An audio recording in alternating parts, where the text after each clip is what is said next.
السلام علیکم ناظرین، آج کا سچ کے ساتھ میں ہوں ندیم حسین۔ انتخابات کی شفافیت کو لے کر ہر طرف سے سوالات جو ہیں وہ اٹھ رہے ہیں۔ اب پلڈیٹ کی تازہ ترین رپورٹ آئی ہے جس میں یہ بات کہی گئی ہے کہ عام انتخابات 2024 میں شفافیت کا سکور جو ہے وہ گزشتہ 2 انتخابات کے مقابلے میں کم ترین رہا ہے۔ اس رپورٹ کے اندر جن عوامل کی نشاندہی کی گئی ہے اس میں یہ ہے کہ انتخابات کے شیڈول میں کافی تاخیر، سیاسی جبر، نگران حکومتوں اور ریاستی اداروں کی جانب سے غیر جانبداری کا فقدان اور خیبر پختونخوا اور بلوچستان میں امن و امان کی خرابی دیکھی گئی۔ یہ بھی کہا گیا کہ پولنگ کے دن موبائل فون اور انٹرنیٹ سروسز کی معطلی نے نہ صرف الیکشن مینجمنٹ سسٹم پر شکوک و شبہات پیدا کیے بلکہ انتخابی عمل میں عوام کی شمولیت کے لیے بھی مشکلات جو ہیں وہ پیدا کی ہیں۔ پولنگ مکمل ہونے کے بعد انتخابات ایکٹ 2017 کے سیکشن 13 کے جز 3 میں طے شدہ وقت سے زیادہ عارضی نتائج کے اعلان، اس تاخیر نے انتخابات کی ساکھ پر سنگین سوالات کو جنم دیا ہے۔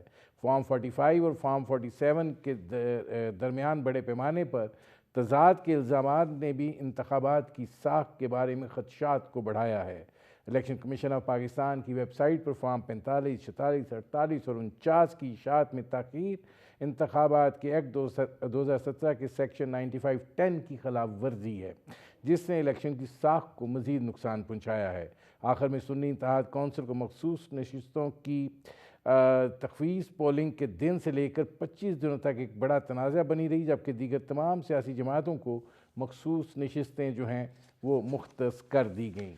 یہ وہ صورتحال ہے جو درپیش ہے۔ اب حکومتیں جو ہیں وہ ان انتخابات کے تناظر میں تشکیل پا چکی ہیں۔ وفاق کی سطح پر ظاہر ہے صرف کیبنٹ کا اعلان ہونا باقی ہے، صدارتی الیکشن جو ہے وہ بھی ہونے جا رہا ہے۔ دیکھنا یہ ہے کہ اس ساری صورتحال میں آج سنی اتحاد کونسل جو ہے ان کے اور پاکستان تحریک انصاف کے جو سنی اتحاد کونسل کے رکن اور پاکستان تحریک انصاف کے جو چیئرمین ہیں گور خان، انہوں نے پریس کانفرنس کی ہے اور ان کے ساتھ خیبر پختونخوا کے تیمور سلیم جگڑا بھی تھے، اور انہوں نے فارم 45 کے اندر جو تضادات ہیں ان کی نشاندہی کی ہے اور یہ بات کہی کہ کس طریقے سے اکثریت کو جو ہے وہ اقلیت میں بدلا گیا ہے۔ اب ظاہر ہے کہ ان انتخابات کو لے کر ایک سوالیہ نشان نہیں کھڑے ہو رہے، بلکہ ان کو لے کر سیاسی جماعتیں جو ہیں وہ اب ایک احتجاجی موڈ میں جا رہی ہیں۔ مولانا فضل الرحمان صاحب جو ہیں اس وقت سب سے بڑے ناقد ہیں، اور اس کے ساتھ ساتھ جو پاکستان تحریک انصاف ہے وہ یہ کہہ رہی ہے کہ ہمارا مینڈیٹ واپس ہونے تک کوئی بات چیت نہیں ہوگی اور ایک مزاحمتی صورتحال جو ہے وہ پیدا ہو رہی ہے۔ دوسری طرف افواج پاکستان جو ہیں ان کی جو کور کمانڈر کانفرنس ہوئی ہے اس کے اندر سے جو بات نکل کر سامنے آئی ہے وہ یہی ہے کہ انتشار پھیلانے کی اجازت نہیں دی جائے گی۔ 9 مئی کے کردار جو ہیں وہ اپنے منطقی انجام کو پہنچیں گے۔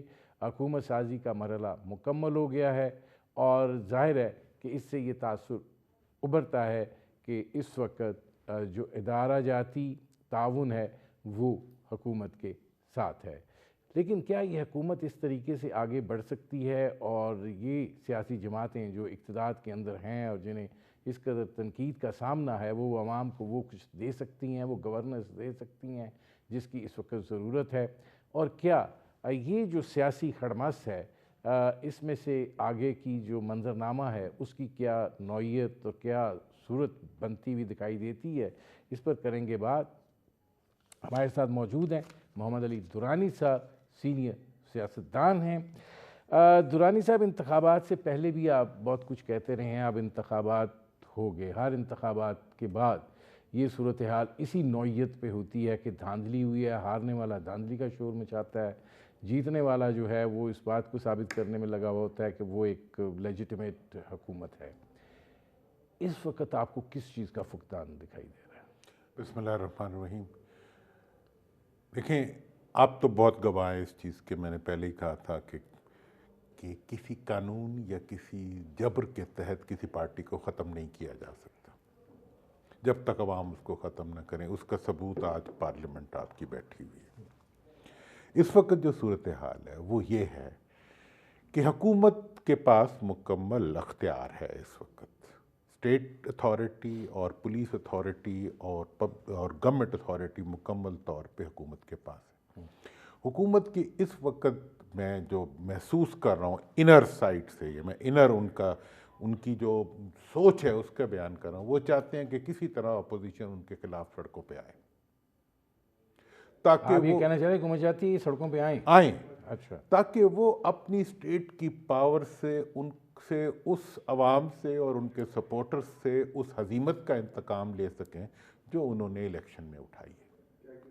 انہیں غصہ ہے کہ جی اس پارٹی کے ورکرز نے ہماری گاڑیوں میں بیٹھ کے ہمارے خلاف ووٹ دیا. وہ جانتے ہیں کہ اس ملک کے عوام نے ان کو جیتنے نہیں دیا جس طرح وہ جیتنا چاہتے تھے، اور جب وہ جیتے ہیں تو یہ رپورٹ آ گئی ہے پلڈیٹ کی آپ کے سامنے. اور میں نے یہ بات کہی تھی کہ یہ الیکشن ہونے سے پہلے ہی یہ الیکشن جو ہے یہ متنازعہ ہو چکے ہیں، اور جتنی اس پہ تحقیق ہوتی جائے گی اس کا تنازعہ بڑھتا جائے گا. اس حکومت کی جو رٹ ہے وہ ویک ہوتی جائے گی، پولیٹیکل رٹ. لہٰذا اس وقت حکومت یہ چاہتی ہے کہ یہ نکلیں اور ہم ان کو کٹیں. مجھے یہ لگ رہا ہے کہ اپوزیشن کو نہ چاہیے اور نہ وہ اس وقت سڑک پہ آئے گی.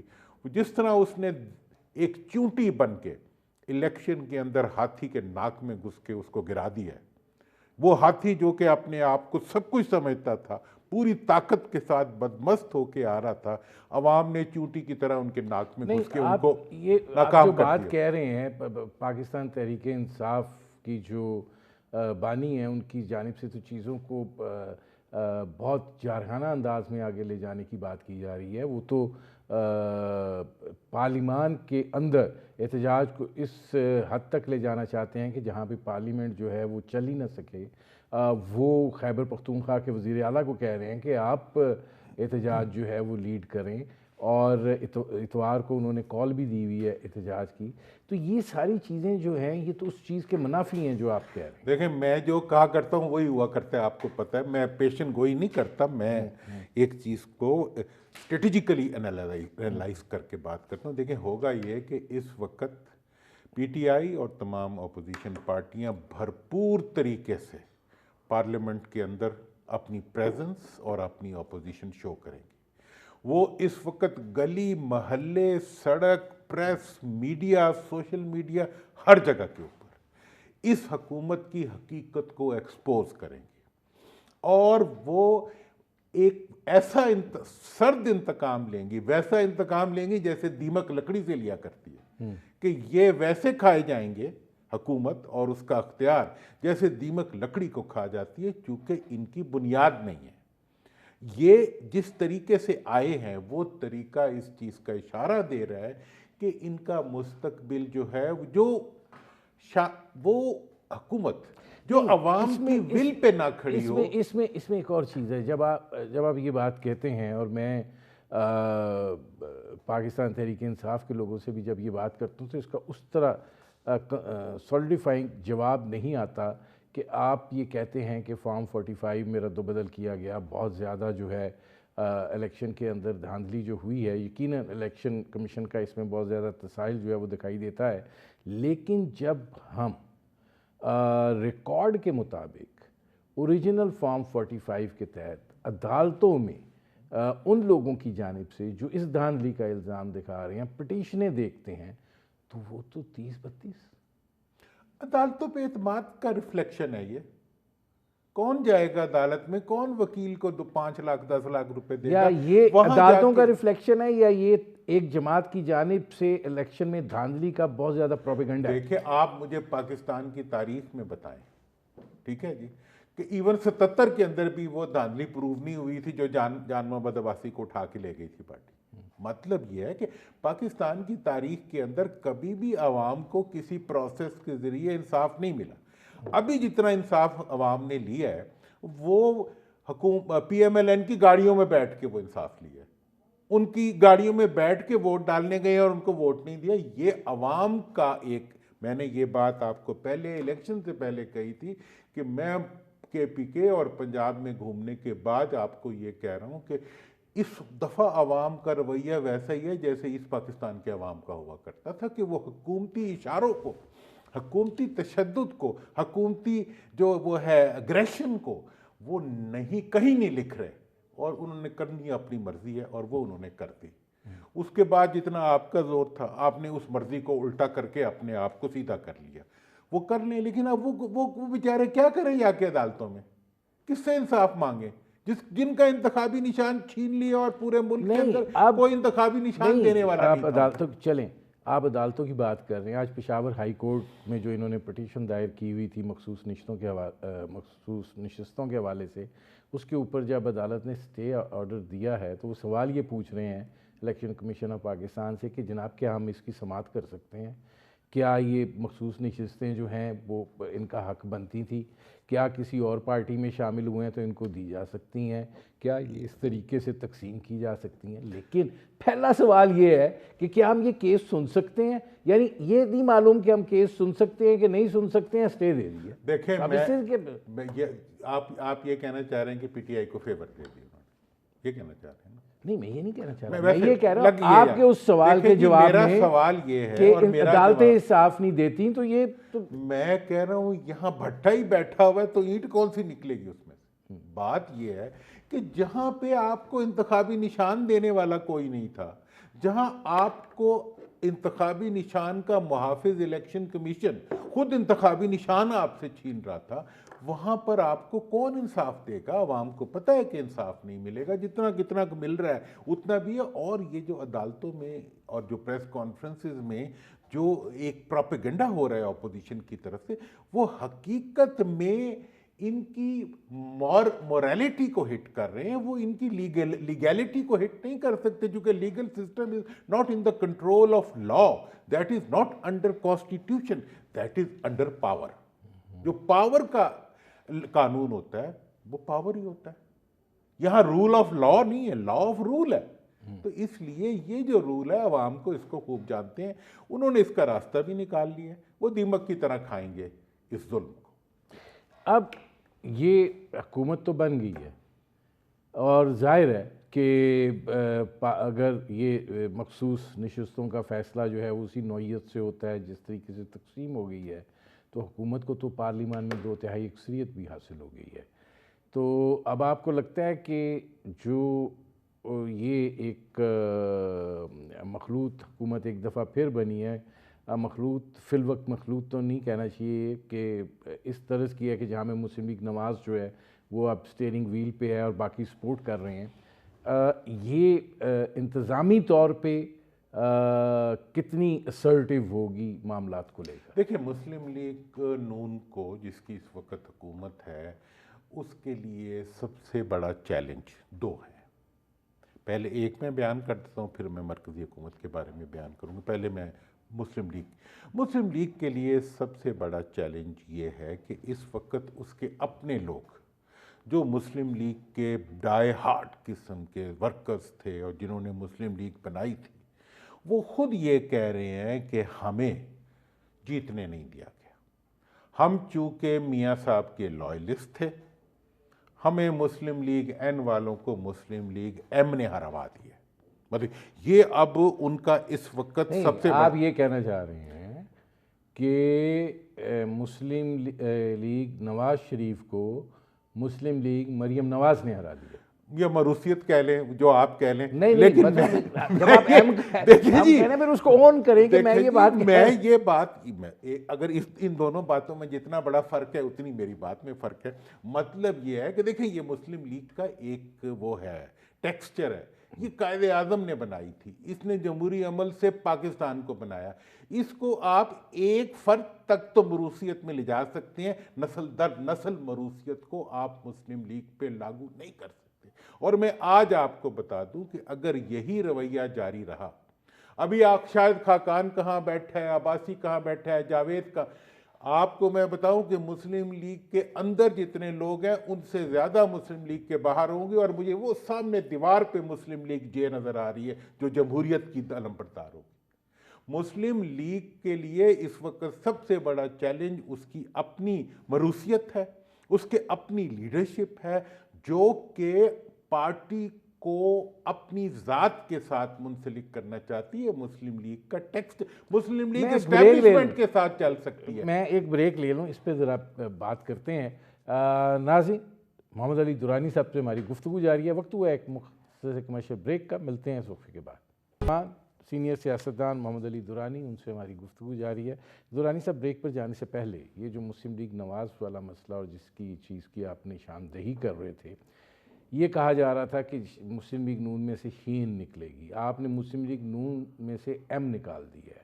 یعنی آپ یہ بات کہہ رہے ہیں کہ اب یہ مسلم لیگ مریم نواز شریف صاحبہ اس کے اسٹیئرنگ ویل پر ہوں گی, اور مسلم لیگ وہی ہوگی جو مریم نواز شریف صاحب کی ہوگی. بالکل. دیکھیں, اب میں آپ کو حکومت کا نقشہ کھینچ دوں کہ اس وقت مرکزی حکومت ایک ایسی شیر ہے جس کے دانت بھی نہیں ہیں اور ٹانگیں بھی نہیں ہیں. چاروں صوبے جن کے پاس تمام وسائل این ایف سی ایوارڈ کی وجہ سے چلے جاتے ہیں, وہ مرکز کے پاس نہیں ہیں. ٹھیک ہے جی. مرکز جو ہے فائنانس جو ہے, اگر ملک کا فائنانس چلانا ہے تو پھر مرکز کو دیا نہیں جا سکتا تھا. وہ اچھا ہے, کوئی پروفیشنل آ جائے گا تو وہ چلا جائے گا. باقی مرکز میں جو لوگ بیٹھے ہوں گے وہ اس شیر کی طرح ہوں گے جو دیکھ رہا ہوگا, نہ چل سکے گا نہ کاٹ سکے گا. ایسی صورتحال میں مرکزی حکومت, اور جس کی چاروں ٹانگیں جو ہے چاروں صوبوں کی ڈوریوں سے بندھی ہوئی ہیں, مطلب جب چاہیں زرداری صاحب کھینچ دیں تو وہ ہل جائے گی, جب چاہے تو مریم بی بی کھینچ دے تو وہ ہل جائے گی, جب چاہے علی کھینچ دے, جب چاہے. دیکھو, چاروں صوبے کے اندر جو حکومت ہے اس کے اوپر مرکز کا کوئی کنٹرول نہیں ہے. یہ بات تو آپ مانیں گے نا. جب مرکز کا کنٹرول بھی نہیں ہے, ریسورسز بھی نہیں ہے, مرکز کے ہاتھ میں بھی کچھ نہیں ہے, اور پھر مرکز کو چاہیے کہ وہ پنڈی چلا جائے یا پنڈی کو کہے کہ وہ اسلام آباد میں آ جائے. لہٰذا ایسی صورتحال میں جو حکومت کی شکل حیت نظر آ رہی ہے اس میں یہ ہے کہ یہ حکومت اللہ کرے اکنامکلی, ہاں دیکھیں, معیشت آپ کی سب سے طاقتور چیز ہوتی ہے مرکز کے پاس. معیشت اس وقت مرکز کے پاس نہیں ہے, آئی ایم ایف کے پاس ہے, اور آپ کو اس کے مطابق چلنا پڑے گا. اگر آپ نہیں چلیں گے تو قوم کا نقصان ہو جائے گا. ایسی صورتحال میں مرکز کرے گا کیا؟ تو جو بھی کچھ ہوگا صوبوں میں ہوگا. چاروں صوبے جو ہیں وہ مرکز کے پاس نہیں ہیں. اب ایسی صورتحال میں مرکز پھر کوئی, مطلب مرکز میں صرف پرائم منسٹر صاحب ہوں گے اور کوئی انفارمیشن منسٹر ہوگا. آپ ایک دفعہ پھر یہ بات کر رہے ہیں کہ چاروں صوبے مرکز کے پاس نہیں ہیں. کیا پنجاب اور وفاق میں ایک پارٹی کی حکومت نہیں ہے؟ نہیں. دیکھیں, پنجاب, آپ یہ کہنا چاہ رہے ہیں کہ پنجاب میں مسلم لیگ مریم نواز شریف کی حکومت ہے اور مرکز میں مسلم لیگ شہباز شریف کی حکومت ہے. اور نہیں, شہباز صاحب کی بھی نہیں ہے, وہ بھی انہی کی ہے. ان کو سبارڈینیشن کرنی پڑے گی, انہیں سبمیشن کرنی پڑے گی پنجاب کے آگے, ورنہ تو وہ تو گزر نہیں سکیں گے. خیر, اب ادھر وہاں تک جائیں گے, صرف ایئرپورٹ تک. ایئرپورٹ بھی اب باہر ہے فیڈرل ایریا سے. نہیں تو یہ تو مطلب میں آپ کو یہ کلیئر کٹ, دیکھیں میرا کام, میں کسی کے خلاف تو ہوں نہیں, آپ کو پتہ ہے, نہ میں کسی پارٹی میں ہوں. مجھے کوئی پارٹی شاید برداشت بھی نہیں کر سکتی. آپ مہربانی کرتے ہیں برداشت کر لیتے ہیں, تو مجھے کوئی پارٹی نہیں برداشت کر سکتی, اس لیے کہ میں نے 2012 کے بعد سے صرف اور صرف حق کے علاوہ کچھ نہ کہنے کا فیصلہ کر لیا. نہیں کہوں گا, خاموش رہ جاؤں گا. میں کسی سے لڑنا نہیں چاہتا, میں کسی کی توہین نہیں کرنا چاہتا, میں کسی کے خلاف نہیں ہوں. میں فیکٹس کو جو دیکھتا ہوں وہ میں بیان کر دیتا ہوں. ابھی بھی میں نے کہا ہے کہ اپوزیشن کو نہیں چاہیے کہ وہ ڈی اسٹیبلائز کرنے کے لیے سڑکوں پہ آئے. میں نے کہا ہے کہ اپوزیشن اگر آئے گی تو عوام کا نقصان کرے گی, ملک کا. اب یہ آپ کہیں گے حکومت کی فیور میں ہے, تو حکومت کی فیور میں سمجھ. اب جہاں تک سوال ہے مرکزی حکومت کا, مرکزی حکومت اس وقت صرف اور صرف یہی 8-10 کلومیٹر کی حکومت ہے. وہ کیا نام ہے, یہ 5, اس کو کیا کہتے ہیں اس ایریا کو, جو زون 5 کی حکومت ہے. تو زون 5 کی حکومت جو ہے وہ بس زون 5 میں رہے گی. نہیں, اب آپ یہ بتائیں کہ ظاہر ہے مرکزی حکومت ہے, چیزیں جو ہیں ان کو لے کر بھی چلنا ہے. آئی ایم ایف کے ساتھ معاملات جو ہیں وہ اپنی جگہ کے اوپر.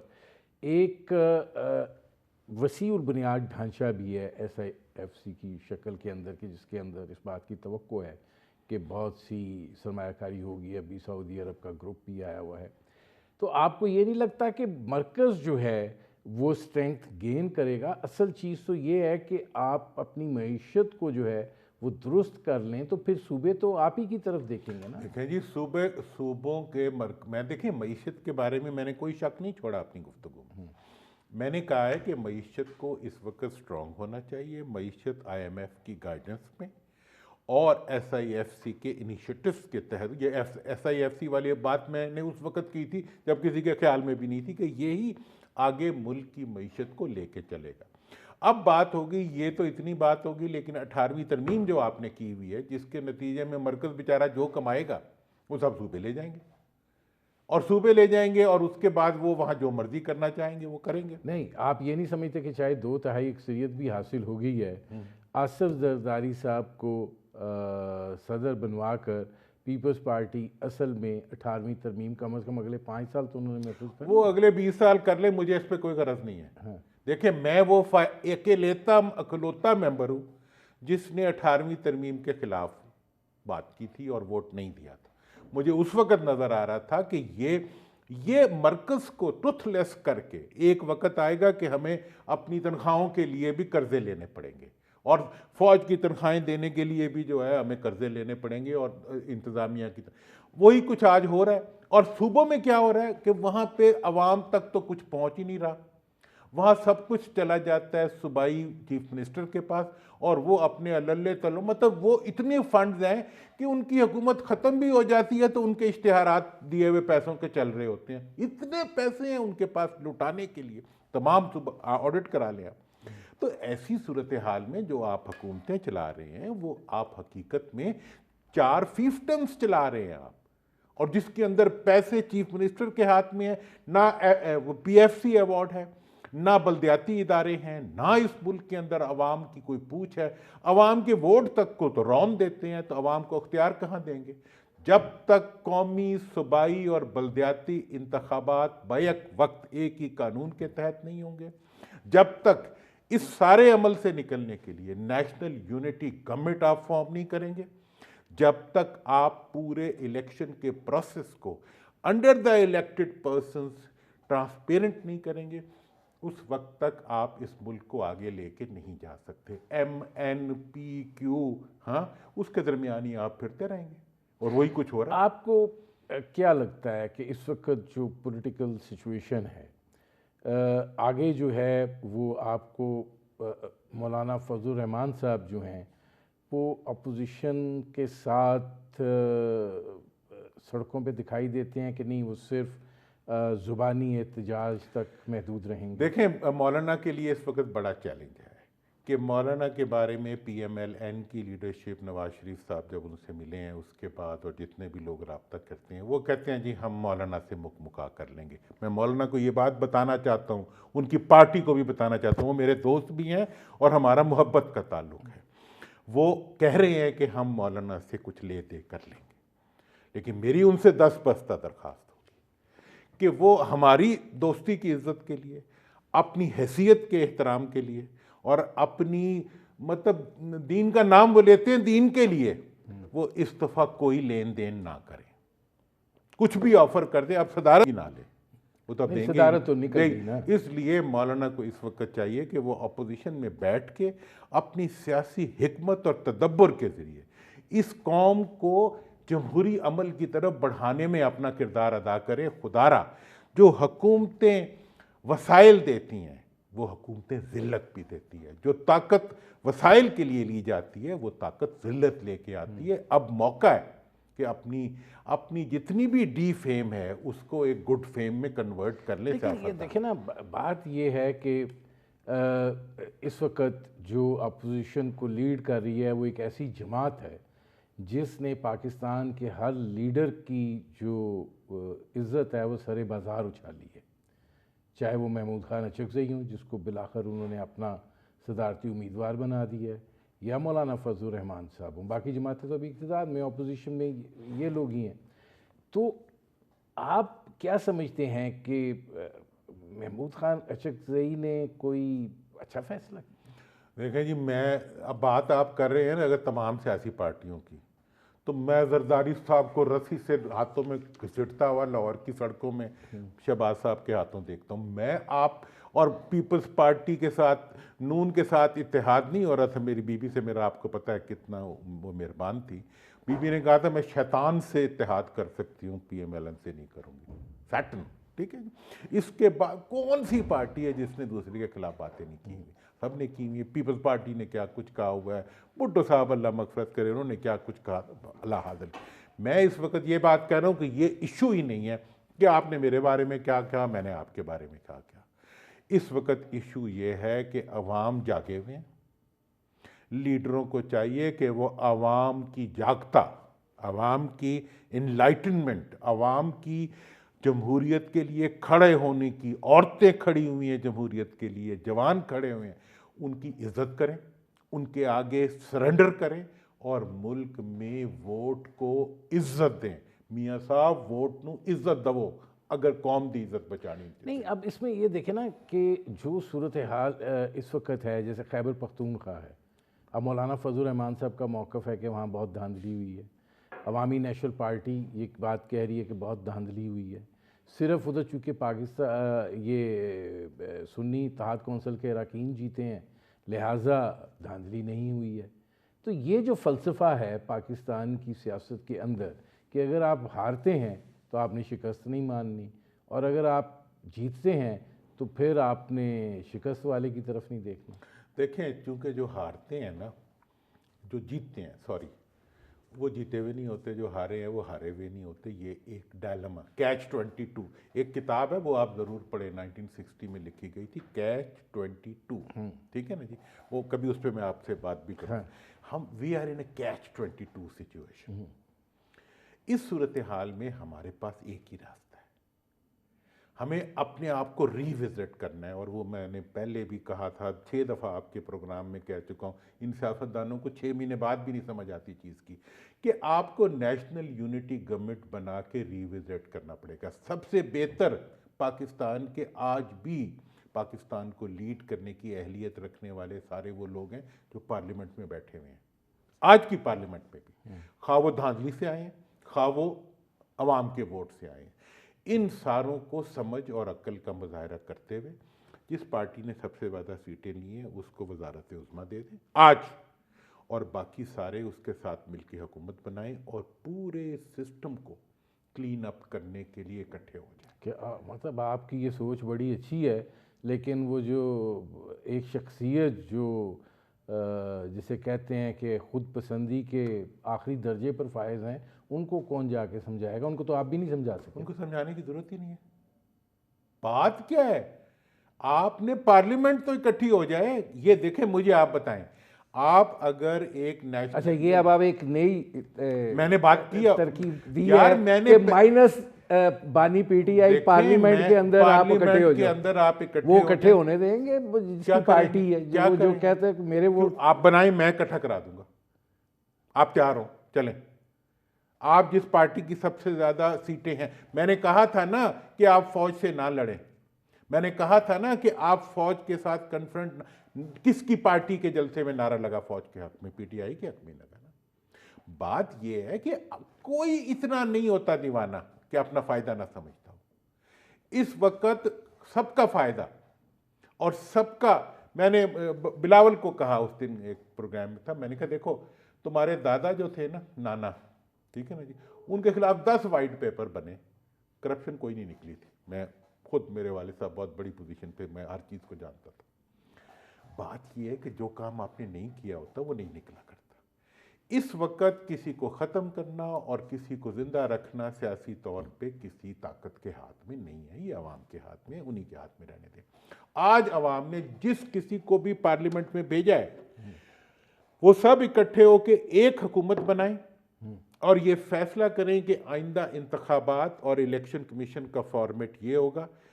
عبوری حکومتوں کا نظام نہیں چلا اور نہیں چلے گا, آئندہ نہیں ہونا چاہیے, اس کو کانسٹیٹیوشنل امینڈمنٹ کے ذریعے ختم کر. وہ تو لگتا ہے آ رہی ہے, وہ تو سارے اس پہ تیار ہیں کہ یہ نگران حکومتیں کدھر سے آ جاتی ہیں. نہیں, اختیار کیا ہے, یہ بات میں نے اسی لیے کہی ہے. میں سب سے پہلے کہنے والا ہوں کہ وہ حکومت جو غیر جمہوری طریقے پہ بنے گی وہ جمہوری انتخابات نہیں کرا سکتی. اس لیے جو اس وقت پارلیمنٹ ہے جیسی ہے, اس پارلیمنٹ کو چاہیے کہ وہ اکٹھے ہو کے ایک حکومت بنائے, یونٹی گورنمنٹ بنائے, اور اس میں تمام ریفارمز کرنے کے بعد فیئر اینڈ فری الیکشن کی طرف بڑھ جائے, ملک سنور جائے گا. نہیں سمجھو گے تو پھر سمجھ لو لڑ لو جا کے سڑکوں پہ, عوام سے لڑ لیا, دیکھ لیا, بےزتی ہوئی نا, وہ بےزتی تو ہو گئی. اب لاکھ کہیں کہ ہم جیت گئے, بےزتی تو ہو گئی. اسی طرح سے اگر بےزتی سے بچنا ہے تو پھر عزت دے دو عوام کو. بہت شکریہ محمد علی درانی صاحب. ناظرین, آپ نے سینئر سیاستدان محمد علی درانی صاحب کی گفتگو سنی. اس میں بہت سے پہلو ہیں اور ظاہر ہے کہ کچھ مستقبل کے حوالے سے تجاویز بھی ہیں.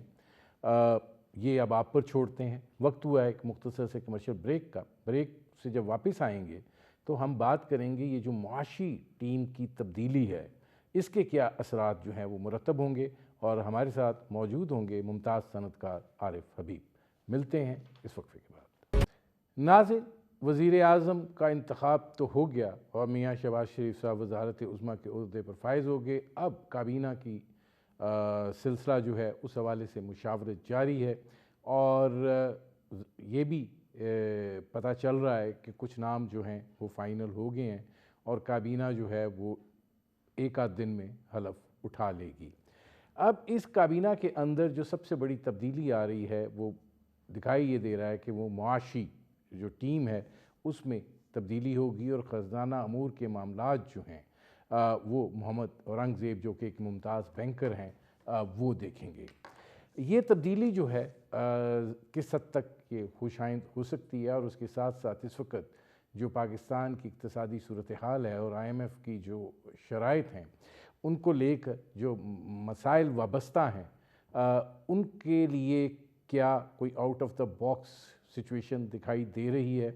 کیا وسائل پیدا کرنے کے, عوام کو نچوڑنے, یا جو لوگ پہلے سے ہی ٹیکس دیتے ہیں ان کو مزید نچوڑنے سے بہتر کوئی صورتحال جو ہے وہ بھی وجود میں آتی ہوئی دکھائی دیتی ہے؟ اور جو وسائل کے لیے ایک سپیس ہے اس کے لیے جو تجاویز سامنے آ رہی ہیں, کیا IMF کی چھتری کے نیچے ان پر عمل درآمد جو ہے وہ ممکن ہو سکے گا, یا یہ کہ معاشی طور پر گھٹن میں ابھی مزید اضافہ بھی ہوگا اور کچھ عرصہ جو ہے وہ جاری رہے گی؟ یہ وہ منظرنامہ ہے جس پر کریں گے بات, اور ہمارے ساتھ موجود ہیں ممتاز صنعت کار ہیں, پاکستان کی معیشت پر گہری نظر رکھتے ہیں, پاکستان کے بہت سے معاملات جو ہیں اور بہت بعض بڑے فیصلے جو ہیں ان کے وہ عینی شاہد بھی رہے ہیں, جناب عارف حبیب. عارف صاحب, یہ فرمائیے گا کہ اب اس دفعہ یہ جو حکومت وجود میں آئی ہے اس میں یہ دکھائی دے رہا ہے کہ جو معاشی ٹیم ہے وہ ذرا مختلف ہوگی, کچھ نئی سوچ کے اور نوجوان لوگ جو ہیں وہ اس کے اندر شامل ہوں گے. تو آپ کو یہ تبدیلی کیسی لگ رہی ہے؟ آئی تھنک یہ خوش آئند ہے, اور جن محمد اورنگزیب صاحب کا جو نام آ رہا ہے ان کا بہت وسیع انٹرنیشنل تجربہ ہے, اور JP مورگن میں وہ انٹرنیشنلی جو ہے انہوں نے اپنی لائف کا جو ہے بڑا حصہ گزارا ہے, اور بہت سکسیسفل بینکر ہیں, اور پاکستان بزنس کونسل کے جو ہے وہ چیئرمین رہے ہیں, بینکرز ایسوسی ایشن کے جو ہے وہ چیئرمین ہیں. تو نہ صرف یہ کہ انٹرنیشنل ایکسپوجر ہے, اور پھر نیشنلی بھی تمام بزنس مین سے ان کا اچھا انٹریکشن رہا ہے, being a president of largest bank of Pakistan. تو ان کو سب ایشوز اور پرابلمس کا جو ہے پتہ ہے کہ پاکستان بزنس کونسل کے پلیٹ فارم سے وہ بزنس کمیونٹی کے جو مسائل کو ریپرزینٹ جو ہے وہ کرتے رہے ہیں. تو یہ تو جو ہے ان کا بیک گراؤنڈ جو ہے وہ سالڈ ہے, لیکن میں سمجھتا ہوں کہ اس وقت جو ہے جو پہلی PDM گورنمنٹ تھی ان کے لیے جو ہے وہ ہیڈ وینڈ تھی, یعنی وہاں باد مخالف چل رہی تھی. اس دفعہ جو ہے وہ ٹیل ونڈ چل رہی ہے, اور یہ ہے کہ باد موافق چل رہی ہے. تو اس وجہ سے میں سمجھتا ہوں کہ اگلے سال کا بجٹ بنانا کمپیریٹیولی آسان ہوگا, اور اس کی سب سے بڑی وجہ یہ ہے کہ اب انفلیشن میں کمی ہوئی ہے, انٹرسٹ ریٹ جو ہے وہ کم ہونا شروع ہو جائیں گے اگلی مانیٹری پالیسی سے, اور پھر میں سمجھتا ہوں کہ جون تک جو ہے وہ یہ کیس بنتا ہے کہ جو ہے وہ 4 سے 5% جو ہے وہ انٹرسٹ ریٹ نیچے آ جائیں. 4% 5% انٹرسٹ ریٹ نیچے آنے کا مطلب جو ہے وہ یہ ہے کہ اس سے جو ہے وہ ہماری بجٹ کے اندر کوئی 1.5 ٹریلین روپیز کی جو ہے فسکل اسپیس بنے گی، بلکہ اس سے بھی زیادہ جو ہے وہ جو ہے وہ بن سکتی ہے. پھر اس کے علاوہ یہ اسٹیٹ بینک کی جو ہے وہ ایڈیشنل پروفٹ کی باتیں ہو رہی ہیں کہ ان کو کوئی 1 ٹریلین کا ایڈیشنل پروفٹ ہوگا، تو وہ بھی بجٹ میں آتا ہے. تو یوں جو ہے وہ سامنے نظر آ رہا ہے کہ یہ کوئی 2.5 ٹریلین سے 3 ٹریلین روپیز کا یہ اگلے بجٹ میں ریلیف ہوگا. تو اس حساب سے میں سمجھتا ہوں کہ جو ہمارے ہاں جو کرونک پرابلمز ہیں، پرابلم ہمارا کیا ہے کہ ہمارا energy cost is very high, ہمارا جو ہے وہ انٹرسٹ ریٹ جو ہے وہ بہت زیادہ ہیں، اور ہمارے یہاں ٹیکس ریٹ بہت زیادہ ہے. ان کے ہوتے ہوئے جو ہے وہ انویسٹمنٹ کو ایکسپیکٹ کرنا جو ہے وہ مناسب نہیں ہوگا. اس میں جب کریکٹیو ایکشنز آئیں گے، وہ ٹھیک ہوں گے، ریشنلائز ہوں گے، تو پھر ہمیں امید کرنی چاہیے کہ انویسٹمنٹ ایکٹیویٹی ریوائیو ہوگی. تو اس کے چانسز مجھے لگتے ہیں کہ اس پوزیشن میں ہوگی حکومت کہ جو ہے وہ کچھ ان ایریاز میں جن ایریا کی وہ میں نے کر سکیں. نشاندہی اچھا کی عارف صاحب، ان میں ریلیف لا سکیں. جی عارف صاحب، آپ نے بڑی خوش آئند، بڑی مثبت، اور ظاہر ہے کہ جو لوگ آپ کو سن رہے ہوں گے ان کے لیے بڑی حوصلہ افزا جو ہے یہ گفتگو ہے.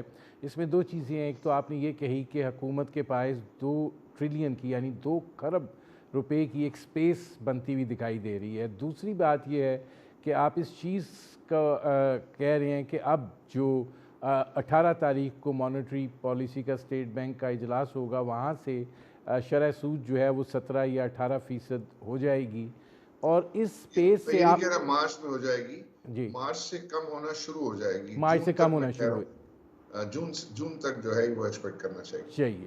اچھا، اب یہ جو سپیس دستیاب ہونے جا رہی ہے، آپ کو لگتا ہے کہ جو یہ توانائی کی قیمتیں ہیں جنہوں نے انڈسٹری کو بھی ذرا سکویز کیا ہوا ہے، اس میں بھی کوئی کمی آنے کا امکان ہے تاکہ وہ پہیہ چلے؟ جی ہاں، اس میں بھی ہے، کیونکہ آپ نے پہلے ہی سنا ہوگا کہ یہ پروپوزل جو ہے آؤٹ گوئنگ انرجی منسٹر نے یہ دیا تھا کہ جو الیکٹریسٹی کی پرائس ہے وہ 9 سینٹس کے برابر لائی جائے. ابھی 12 اور 13 سینٹس کے برابر ہے، بلکہ 14 سینٹ کے برابر ہے. اور یہ آئی ایم ایف کو انہوں نے پروپوزل جو ہے وہ بھیجا بھی ہے.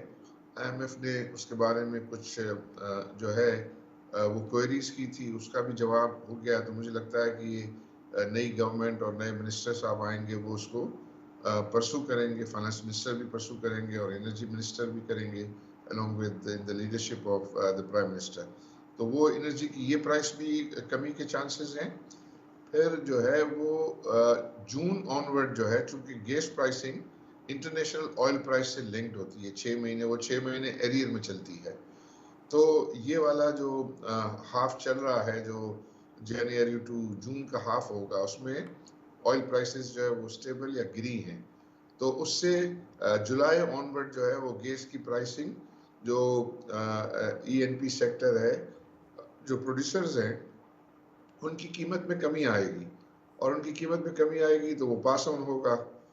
تو وہاں بھی جو ہے وہ ان کو ریلیف ہوگا. چوتھا جو ہے وہ یہ ہے کہ جو ہے وہ جب یہ اسپیس پیدا ہوگا، جو میں نے کہا کہ 2 سے 3 ٹریلین روپیز کا اسپیس پیدا ہونے کی ایکسپیکٹیشن ہے، اور وہ جب اسپیس پیدا ہوگا تو اس سے پھر آپ کا بجٹ ڈیفیسٹ کو بھی کم کرنا. پھر یہ ہے کہ براڈنگ آف ٹیکس نیٹ کے اقدامات سے جو ہے وہ نئے اور ریونیوز حاصل کرنا. پھر ہمارا نارمل جو انفلیشنری امپیکٹ کی وجہ سے جو ریونیو آپ کا بڑھتا ہے، وہ جو ہے وہ چیزیں ہیں. تو اس میں نو ڈاؤٹ کہ دوسری طرح ایکسپینس سائڈ پہ بھی انفلیشن کا امپیکٹ ہوتا ہے، لیکن نیٹ بیسس پہ جو ہے وہ ان کے پاس اسپیس جو ہے وہ بننے کے زیادہ چانسز نظر آ رہے ہیں. اس میں عارف حبیب صاحب یہ فرمائے گا کہ آپ کو جو ہماری اس وقت انفلیشن کی صورتحال ہے، افراط زر کی، اور جو مہنگائی کی صورتحال ہے، یہ جو ایک مثبت آپ منظرنامہ جو آپ نے بیان کیا ہے، اس کے اندر اس کی اس طرف ٹرانسفارمیشن جو ہے اس کی آپ کو کیا صورتحال دکھائی دے رہی ہے؟ جب ہم یہ بات کرتے ہیں کہ انفلیشن ریٹ کم ہوگا تو انفلیشن ریٹ یہ ہوتا ہے کہ آپ کی آج کی مہنگائی ہے وہ ایک سال کے بعد کیا ہوگی. تو اب یہ ہے کہ پہلے وہ 40 تک چلی گئی تھی, ابھی پچھلے جنوری میں 28 تھی اور یہ فیبروری میں جو ہے 23 آ گئی ہے, اور یہ انشاءاللہ مارچ میں جو ہے وہ 21 کے چانسز ہیں, اور پھر مزید جو ہے اس میں کمی ہوگی. تو اس کا مطلب یہ نہیں ہے کہ کوئی قیمتیں جو ہے وہ کم ہوں گی. قیمتوں کے بڑھنے کی رفتار جو ہے وہ جو پہلے 40% تھی, 32% تھی, 28% تھی, 23% ہوئی, اور اب 21% ایکسپیکٹڈ ہے, اور یہ اور زیادہ 16-17% پہ جو ہے وہ آنے کے ہے. تو اس میں بھی مہنگائی ہوگی, لیکن اس کی مہنگائی کی رفتار 17% پہ آ جائے گی بنسبت 34-35% کے. تو ایک تو یہ بات ہے, اس کے لیے لوگ جو ہے وہ اپنے معاملات کو زیادہ ٹھیک جو کر سکتے ہیں وہ اپنی آمدنی بڑھا کے کر سکتے ہیں. تو اس کے لیے جو ہے وہ یہی ہے کہ ملک کے اندر انویسٹمنٹس ہوں تو روزگار کے مواقع بڑھیں, لوگوں میں جو ہے یہ انٹرسٹ ریٹ کم ہوں گے تو آئی بلیو کہ مختلف جگہوں پہ اسپینڈنگ بھی جو ہے وہ بڑھے گی. اسپینڈنگ بڑھے گی تو اکنامک ایکٹیویٹی جو ہے وہ بڑھے گی. تو یوں ان کے لیے جو ہے وہ ایک یہ سمجھیے کہ جو ڈکلائن چل رہا تھا ابھی پچھلے کچھ عرصے سے, تو پاکستان اور عام لوگوں کے لیے بہت زیادہ مشکلات بڑھ رہی تھی. اب وہ مشکلات جو ہے وہ کم ہونے کا فیز شروع ہوگا. لیکن یہ سب چیزوں کا ایک اس کی کنڈیشن ہے کہ اس میں آپ روپے کی ویلیو کو جو ہے وہ اچھی طریقے ڈیفینڈ کر سکے. اگر روپیہ زیادہ ڈی ویلیو ہو گیا تو وہ جو ہم کہہ رہے ہیں کہ مہنگائی میں کمی جو امید ہے وہ مہنگائی میں کمی پھر جو ہے وہ حاصل ہونا ممکن نہیں ہوگا. تو لہٰذا یہ ساری باتیں جو میں نے کی ہیں یہ اس سے منسلک ہیں کہ آپ کی روپے کی قدر جو ہے وہ اسٹیبل رہے, اور اس کو گورنمنٹ اچھے طریقے سے ڈیفینڈ کرے, اس کے لیے ریمیٹنسز بڑھے, اس کے لیے انویسٹمنٹ باہر سے آئے, اور اس کے لیے جو ہے وہ ایکسپورٹس جو ہے بڑھیں, امپورٹ جو ہے وہ کنٹرول میں رہے. تو یہ سب چیزیں اس پر کنٹینجنٹ ہیں جو میں نے باتیں کی اس میں. اچھا, اس میں عارف حبیب صاحب یہ فرمائے گا کہ ظاہر ہے ڈالر پاکستان کے لیے ہمیشہ سے مسئلہ رہا ہے, لیکن ان کچھ عرصے سے یہ کافی ایک جسے کہتے ہیں پریشانی کی صورتحال رہی ہے. اب جب نئی معاشی ٹیم آتی ہے تو آپ کو کیا لگتا ہے کہ کوئی ایسی آؤٹ آف باکس چیزیں ہیں یا ایسے پرپوزلز ہیں کہ جس کی بنیاد کے اوپر یہ جو ہمارا ڈالر روپی پیرٹی ہے اس کو ہم صرف مارکیٹ میں ڈالر پھینکنے کی بجائے کسی اور طریقے سے بھی کسی میکانزم سے کنٹرول میں رکھ سکیں؟ آئی تھنک بالکل ہے. ایک یہ ہے کہ جو ڈالر کی اوپن مارکیٹ میں اسپیکولیشن ہے اس کو ایڈمنسٹریٹو طریقے سے جو ہے وہ ان چیک رکھا جائے. جیسے پچھلے کچھ مہینوں میں اگست سے لے کے ابھی تک یہ ہوا ہے. تو یہ افغان ٹرانزٹ ٹریڈ میں جو ابیوز تھا, جو بارڈر ٹریڈز میں ابیوز تھا, جو اسمگلنگ میں ابیوز تھا, اس پہ کچھ حد تک جو ہے وہ کریک ڈاؤن آیا. تو اس کی وجہ سے ہم نے دیکھا نہ صرف اسٹیبلٹی آئی بلکہ روپے کی ویلیو جو ہے بڑھی ہے. تو ایک تو اس ایریا میں میں سمجھتا ہوں کہ اس کی جو ہے وہ بہت ضرورت ہے. پھر ریمیٹنسز کے لیے مزید سہولیات پیدا کرنے کی ضرورت ہے, کیونکہ بہت سارے ہمارے جو نان ریزیڈنٹ ہیں ان کو چونکہ وہ ایکسچینج کمپنیز زیادہ اچھی سروسز اور فیسلٹی دے رہی ہوتی ہیں, تو مینی ٹائم ڈفرینس پرائس میں نہ ہوتے ہوئے بھی بہت سارے لوگ ان کے ذریعے جو ہے وہ اپنا ریمیٹنس جو بینکنگ چینل سے نہیں ہوتا, تو وہ والا جو ریمیٹنس ہے وہ اگر بینکنگ چینل سے آئے تو وہ پھر ہمیں جو ہے وہ ہیلپ کرے گا پاکستان کو اور اپنے ریزروس میں کرے گا. پھر انویسٹمنٹ کے جو پروڈکٹ ہیں, نیا پاکستان سرٹیفکیٹ والا جو پروڈکٹ ہے اس کو زیادہ پروموٹ کرنا چاہیے تاکہ ہمارے نان ریزیڈنٹ پاکستانیز اس طرف بھیج سکیں. عارف حبیب صاحب لاسٹ سوال, اورنگزیب صاحب خود بینکر ہیں تو وہ تو ان ساری ٹیکنیکس اور چیزوں کو سمجھتے ہوں گے, تو آپ کو لگتا ہے اس ایریا پہ ان کا ہوگا فوکس اور آپ کو ایک کمپیٹیٹیو صورتحال دکھائی دے گی؟ ضرور ہوگا. بلکہ آج ابھی تھوڑی دیر پہلے ہماری پاکستان بزنس کونسل کی میٹنگ تھی تو ہم یہ کہہ رہے تھے کہ یہ پروپوزلس پہ ڈسکس کر رہے تھے, بٹ ازرائے مذاق ہم نے یہ کہا کہ ہمیں تو جا کے اگر اورنگزیب صاحب فائنانس منسٹر ہوتے ہیں تو ان کو تو یہ ہمیں کہنا ہے کہ بس جو چیزیں آپ پہلے جو حکومت کو بتاتے تھے، جو مشورے دیتے تھے اور جو آپ ان سے چیزیں مانگتے تھے، وہ ساری چیزیں بس آپ کر دیں، امپلیمنٹ کر دیں، امپلیمنٹ کر اتنا دیں، ہی کافی ہے۔ اتنا ہی کافی ہے۔ بہت شکریہ عارف حبیب صاحب۔ ناظرین، یہ تھے ممتاز صنعت کار عارف حبیب، ان کی آپ نے گفتگو سنی۔ اب تک کے لیے اتنا ہی، اجازت دیجیے۔